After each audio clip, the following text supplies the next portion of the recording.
So hey everyone and welcome back to another new video, and in this video today I will be unboxing this 1/24 scale diecast model of the Lotus Evora S by MOTORMAX, and I bought this model from Amazon.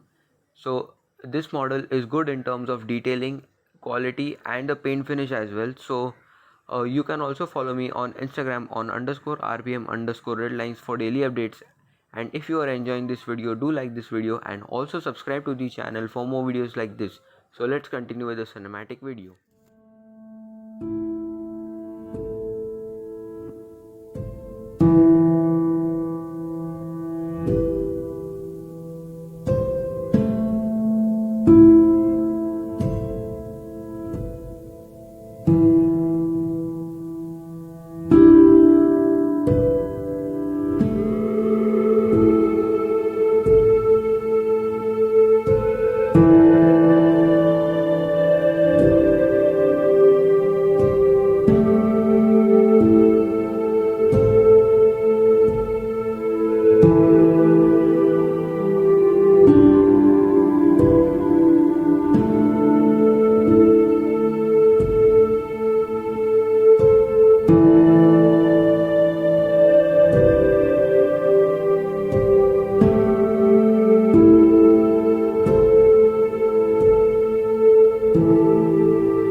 So hope you enjoyed this video. If you did, like this video and also subscribe to the channel for more videos like this. Bye bye. Take care.